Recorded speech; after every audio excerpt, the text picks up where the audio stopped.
반갑습니다, 여러분. 오늘도 좋은 날 되십시오. 오늘은 고린도후서 4장입니다. 3장에서 새 언약의 일꾼된 것에 대해서 자랑스럽게 여겼던 바울. 그 새 언약이 옛 언약과 비교하여 얼마나 더 우월한지를 설명했죠.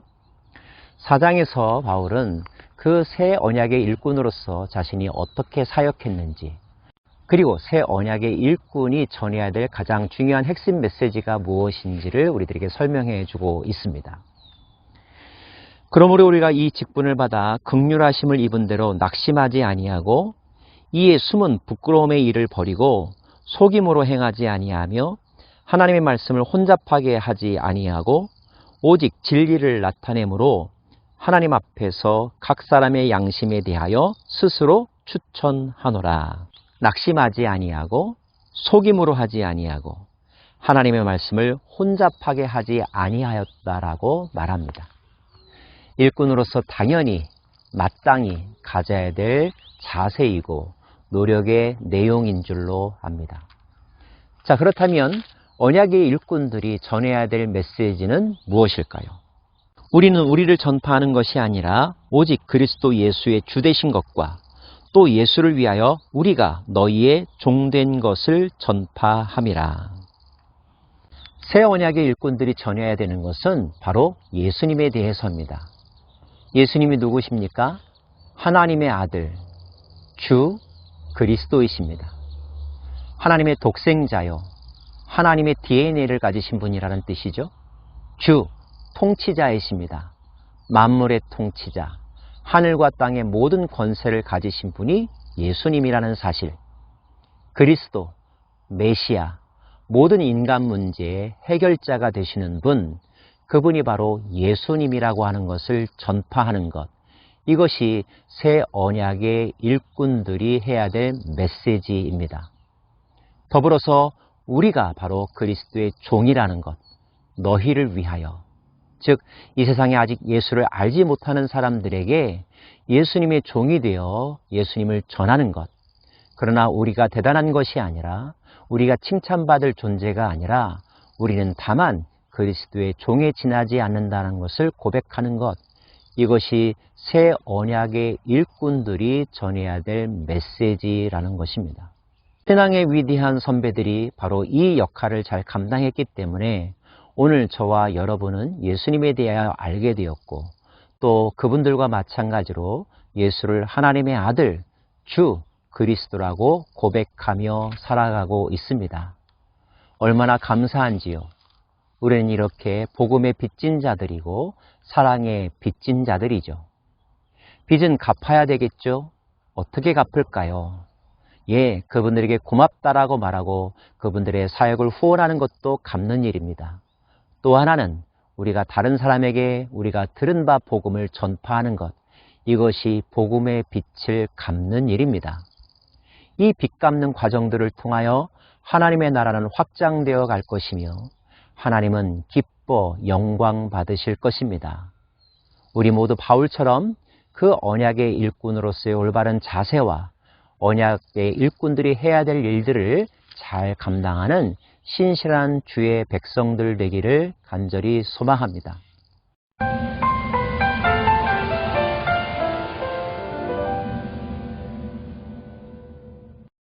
자, 우리가 그렇게 언약의 일꾼으로서 잘 전파하면 사람들이 잘 받아들일까요?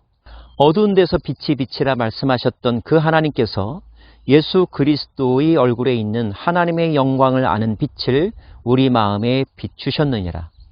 우리가 이 보배를 질그릇에 가졌으니 이는 심히 큰 능력은 하나님께 있고 우리에게 있지 아니함을 알게 하려 함이라. 너무 걱정하지 마십시오. 예수 그리스도를 받아들이는 일, 예수 그리스도 안에서 나타난 하나님의 영광을 아는 빛을 하나님께서 비추어 주신다고 했습니다. 우리는 질그릇과 같은 존재입니다. 연약하고 보잘것이 없다는 것입니다. 그래서 우리 힘으로는 할 수 없습니다. 하나님께서 하십니다. 하나님의 지극히 큰 능력이 단지 순종하는, 겸손하게 우리의 주권을 내어놓는 주의 백성들을 통하여 이루어질 것입니다. 그러므로 얼마나 많은 열매가 맺혀질까 계산하고 그것 때문에 염려하지 마시고, 다만 내가 주님의 일꾼이 됨을 기뻐하고 있는가, 주님의 일꾼됨을 위하여서 내가 어떻게 헌신하고 있는가, 여기에만 집중하면 어떨까요? 그 전능하신 하나님께서 우리의 순종과 우리의 사역을 통하여서 나타나시고자 하는 궁극적인 결과는 무엇일까요? 우리가 사방으로 우겨쌈을 당하여도 쌓이지 아니하며 답답한 일을 당하여도 낙심하지 아니하며 박해를 받아도 버림받지 아니하고 거꾸로 뜨림을 당하여도 망하지 아니하고 우리가 항상 예수의 죽음을 몸에 짊어짐은 예수의 생명이 또한 우리 몸에 나타나게 하게 하려 함이라. 여러분 그거 아십니까? 하나님의 궁극적인 목적은 우리의 삶 속에서 예수님의 생명, 예수님이 쟁취했던 생명이 나타나게 하기 위함이라는 사실 말입니다. 주 예수를 다시 살리시니가 예수와 함께 우리도 다시 살리사 너희와 함께 그 앞에 서게 하실 줄을 아노라. 하나님의 궁극적인 계획과 목적은 예수를 살린 것 같이 우리도 살리는 것입니다. 그리고 우리와 여러분 모두를 그분 앞에 서게 하는 것. 왜 그분 앞에 서게 하려 하실까요? 그분이 우리의 하나님이 되고 우리가 그의 백성이 됨을 확인하는 자리가 우리가 그분 앞에 서는 것이기 때문입니다. 그리고 그분이 우리의 하나님이 되고 우리가 그분의 백성이 된다는 그 내용이 바로 새 언약의 핵심이기 때문입니다.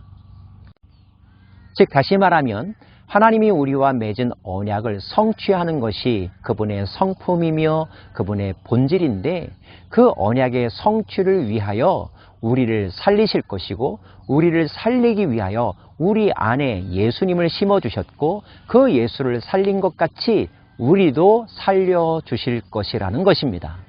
언약의 성취를 위해서 말입니다.